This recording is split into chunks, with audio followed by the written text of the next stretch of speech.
Olá, estamos de volta com a nossa disciplina Recursos Pedagógicos para o Ensino de Física e voltando aos tópicos que nós estávamos trabalhando no vídeo anterior, vamos dar prosseguimento então. Estávamos falando sobre por que as possíveis respostas que nós teríamos dos motivos que fazem com que os nossos estudantes do ensino médio, principalmente, tenham aversão à física, à disciplina física. Nós falamos que no nono ano, em que o aluno está indo para o nível médio, ele tem uma curiosidade e um certo receio, por medo do desconhecido.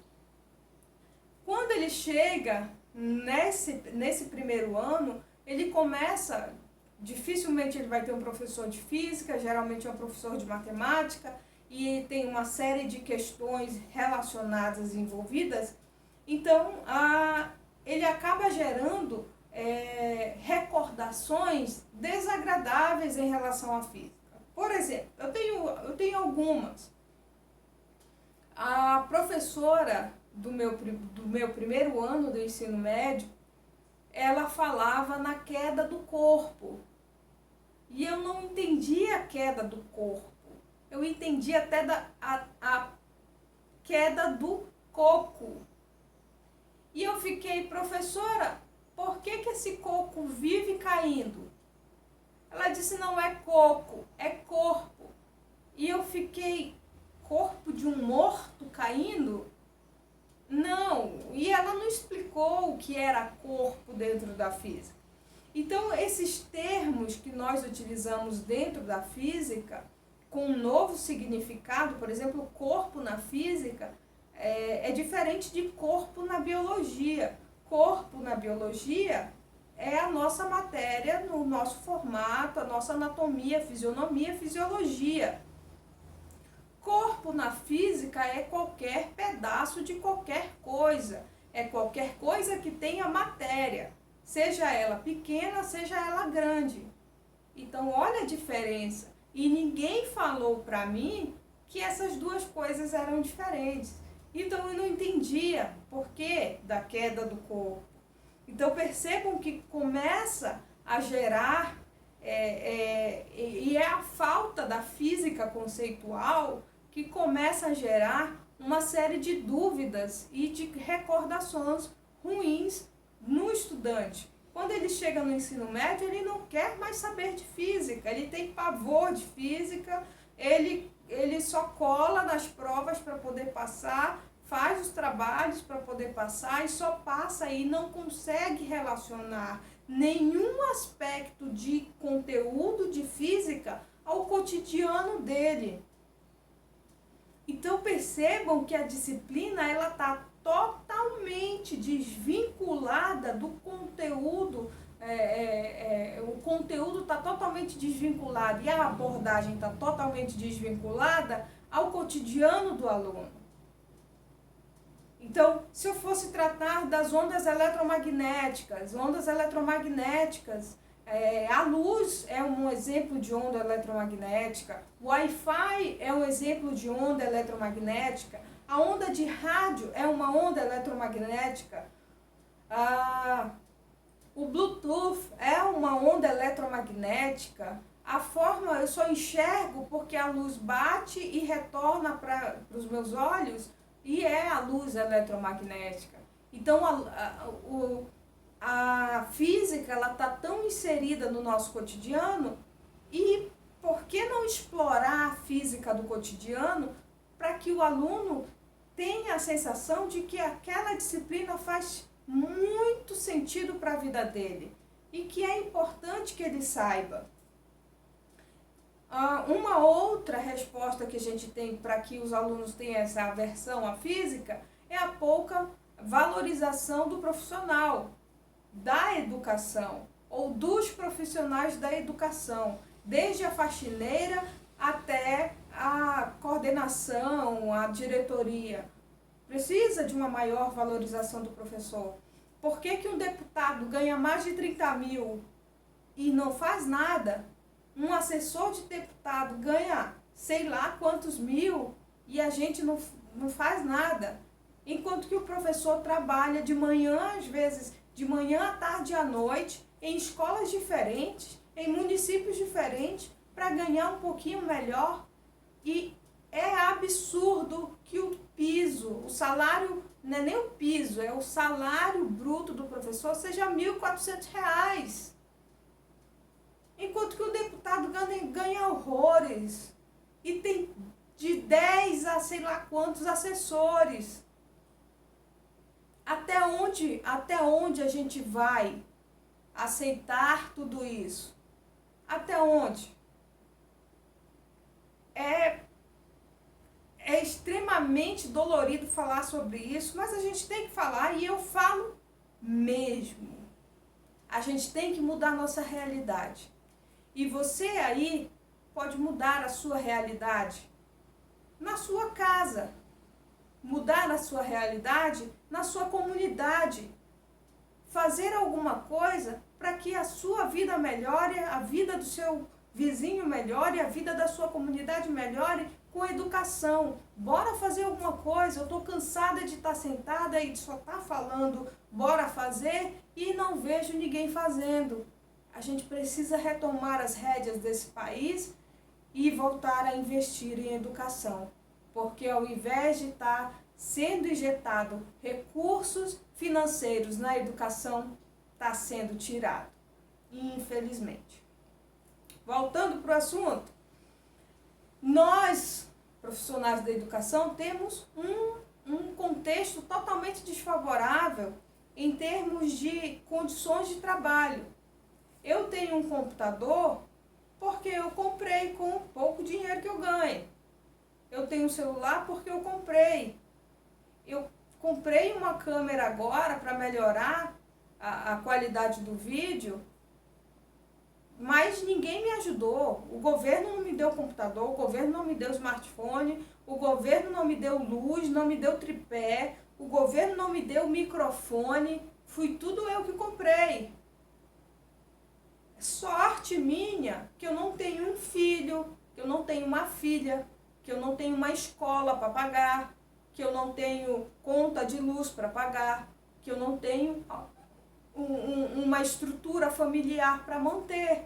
Mas se eu tivesse, eu não iria poder estar adquirindo as coisas básicas e necessárias para estar me comunicando com vocês. Então percebam que as condições de trabalho que o professor está inserido é precária. E as condições de ensino em que vocês estão inseridos também é precário. Porque, primeiro, vocês deveriam ter todo o suporte e condições básicas, as mínimas e básicas condições para que vocês pudessem fazer o curso de vocês à distância. Tem colegas de vocês que não têm acesso à internet, que tem que ficar procurando sinal no meio lá perto, lá na beira do rio, tentando achar um sinal. Mas o governo deveria manter e mandar enviar as condições necessárias básicas para que esse curso acontecesse de forma mais integrada possível, sem excluir aquele aluno que mora mais distante. Eu estou fazendo críticas, porque as críticas elas são necessárias e sem crítica a gente não evolui. O que é que a gente faz com uma crítica construtiva? A gente engole, digere, reflete e a partir daí toma uma iniciativa. Ou você muda ou vai continuar a mesma coisa. Ou você muda ou o mundo muda você. E aí é você que escolhe. Porque o mundo não tá lá essas coisas para mudar ninguém. Voltando para o assunto, além disso, existe uma redução muito grande da física, que é o professor ele fragmenta tanto a física que ela chega a uma especificidade muito grande e o aluno não consegue fazer essa transposição para o cotidiano dele.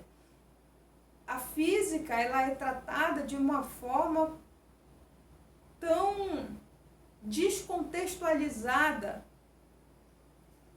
E o pior, o aluno conhece a física básica, a física clássica, a física formulada por Newton, mas desconhece quase que totalmente a física moderna. Ou seja, o aluno passa o ensino médio todinho aprendendo física clássica. Quando chega em física moderna, ele não aprende física moderna, ele não aprende o que é uma luz infravermelho, uma luz ultravioleta, o que é um eletromagnetismo, e fica com medo de usar micro-ondas, fica propagando fake news em relação à ciência, porque ele desconhece totalmente. Quando ele chega na porta do supermercado e a porta do supermercado abre, ele fica olhando, meu Deus, quem que abriu para mim? Ninguém abriu para você, o seu corpo abriu a porta para você porque você emite infravermelho. E o detector de infravermelho, o sensor, detectou as suas ondas eletromagnéticas irradiadas a partir da temperatura do seu corpo. Percebam que a física, ela não está desvinculada do cotidiano do aluno. Continuando, outro grande problema na física é que, às vezes, o professor utiliza como recurso pedagógico o ensino da matemática. Então, ele pega a física, ele pouco fala sobre o fenômeno que acontece e joga matemática. E resolva a questão do carro que saiu a não sei quantos por hora, e diga o tempo, e calcule o espaço. Que sentido isso faz para a vida do aluno? Não faz sentido algum, não está contextualizado. O que você poderia fazer em relação à cinemática, digamos? Por que não construir uma maquete?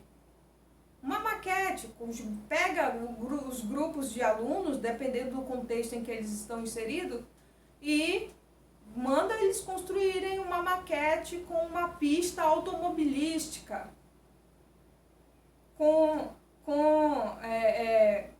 quilometragens na estrada, com velocidade máxima naquele ponto, e ensine física e cinemática, velocidade, aceleração, trajetória, percurso, distância e etc.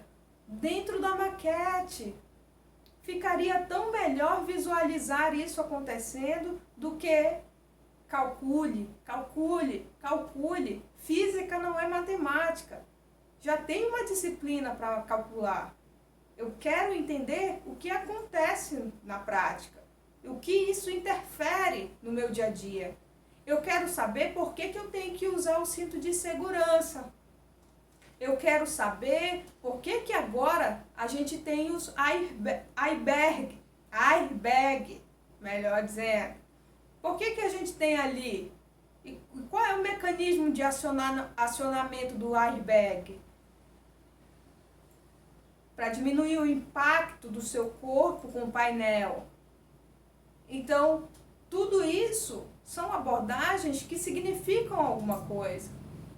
E você precisa dizer para o seu aluno que, sim, ele tem mais chances de sobreviver a um acidente automobilístico. É claro que a gente não quer desejar isso para ninguém, mas tem mais chance de sobreviver se ele colocar o cinto de segurança. Mas a gente está falando, professora, tem alunos ribeirinhos aqui. Então, bora falar desse contexto. Você tem mais chances de sobreviver se você utilizar o colete salva-vidas.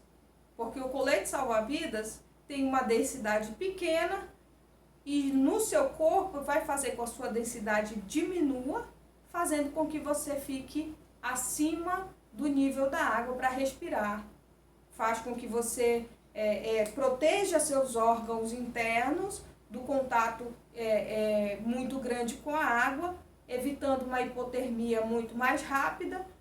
E sem falar que tem um apitozinho, geralmente nos coletes é obrigatório ter o apito, e se você gritar, você vai perder a voz rápido. Então o apito serve para você sinalizar, dizer eu tô aqui, apita até alguém te encontrar.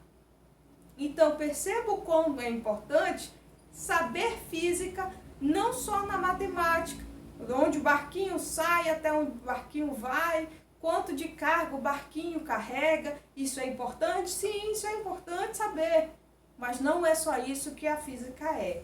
E às vezes a gente reduz a física a algo extremamente chato, monótono, entediante. Sim, professora, a senhora está falando isso da sua disciplina? Tô. Porque alguns professores fazem isso com a disciplina. Reduzem a disciplina a algo extremamente asqueroso. Eu não quero aprender isso. E o aluno não aprende. Mas se você for lá e mandar o aluno fazer um barquinho e pegar uma vasilha, uma bacia com água, construa o barquinho. O barquinho vai ter que ter as condições necessárias para flutuar. E é aí que ele vai aprender. Ele vai aprender que se ele não tiver um centro de gravidade adequado, o barquinho vai virar. E o barquinho precisa ter um centro de gravidade ali alinhado para que ele não tombe nem para um lado nem para o outro. E olha o conhecimento que ele está gerando. Então percebam, e aqui eu estou falando já de experimentos, que é o assunto de um próximo vídeo. Então, eu já falei do enfoque matemático, a matematização extrema da física, e isso é extremamente prejudicial para a física. Física conceitual. A matemática toma totalmente espaço da física conceitual, e é justamente a física conceitual que se relaciona ao cotidiano do aluno, e esse formalismo escolar todo só prejudica o cotidiano do aluno. Porque quantas vezes eu já não ouvi, professora, para que eu quero física? E eu comecei a dizer, você precisa de conhecimento de física para isso, para isso, para isso, para isso, para isso, para isso, para isso, para isso, para tudo isso, professora. E ainda tem mais. Eu poderia falar o dia inteiro aqui, onde a física está inserida, inclusive dentro de você. Pressão da sua veia, a pressão ocular dos seus olhos, as lentes, o funcionamento dos seus olhos é muito parecido ao funcionamento das lentes de captura, de câmera, de fotográfica, de filmagem, etc. E detalhe, nenhuma câmera, nenhuma lente é tão potente quanto a lente ocular humana. Ainda não temos essa tecnologia para criar uma lente muito parecida com os olhos. Tanto é que você olha a lua à noite e você enxerga as crateras. Numa câmera fotográfica, você tenta muito e você mal consegue fotografar a luz. Principalmente se for com celular, você mal consegue ver a luz da lua. Fica só um pontinho ali e tudo escuro. Se for com uma lente adequada, você ainda consegue pegar a luz da lua, mas você não consegue ver as crateras. Então, só com um telescópio, com algo mais avançado, talvez você consiga enxergar. Mas, enfim, quando eu disse ainda não existe essa tecnologia para o celular, de acesso mais fácil, enfim. Então, eu falei da relação do cotidiano e da contextualização das questões. Você fala de física, mostra no quadro as fórmulas físicas, mas você passa o exercício, mas esse exercício, ele fala às vezes de uma queda de um avião. O que é que eu quero saber da queda de um avião? Traz uma coisa para o meu cotidiano, traz um exercício que eu aplique na minha vida, que eu resolva um problema do meu cotidiano.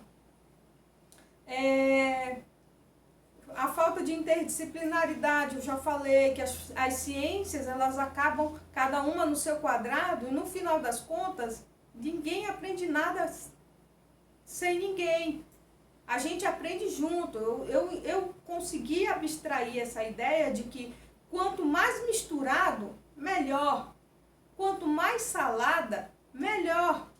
Quanto mais diversificado for o seu planejamento, melhor. Quanto mais diversificado for o seu recurso pedagógico para ministrar suas aulas, melhor. Quanto mais as suas questões forem diversificadas de diversos modos, melhor. Quanto mais, melhor.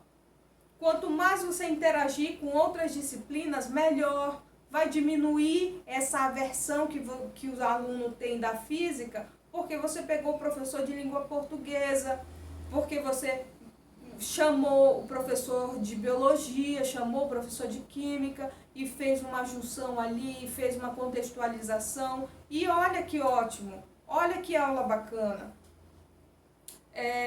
Enfim, você precisa motivar o seu aluno. Às vezes o aluno está lá, só a Deus dará, e ele não tem nenhuma energia para interagir com você. Então você precisa ir lá e motivar esse aluno, saber por que ele está desmotivado e tentar motivá-lo de alguma forma. Professora, parece que a senhora vai resolver todos os problemas do mundo com o seu discurso, mas infelizmente não vou. E não dá para resolver todos os problemas do mundo. Mas como eu sempre falo, a gente começa resolvendo um problema de física ou um problema da vida cotidiana enquanto o problema está pequeno. Da feita que o problema está grande, fica difícil resolver. Então a gente começa resolvendo o problema simples para resolver o problema maior. Inclusive é essa a ideia da derivada e da integral. A integral é um problema muito grande, é um todo, ali está tudo integrado, mas a derivada é um pedacinho, e se eu resolver esse pedacinho, eu vou conseguir resolver o todo no final. E é justamente isso que a gente tem que fazer. Vai dar para resolver todos os problemas educacionais a partir dessa disciplina, professora? Não vai, meu aluno, não vai. Mas eu vou tentar fazer o melhor que eu posso. E eu tenho certeza que vocês vão tentar fazer o melhor de vocês também. Então, alguns problemas eles podem ser contornados, alguns problemas podem ser resolvidos, outros problemas não tem como você resolver sozinho. E aí você vai precisar de ajuda. Nem sempre você vai conseguir, mas nunca desista do que você acredita. Até o próximo vídeo.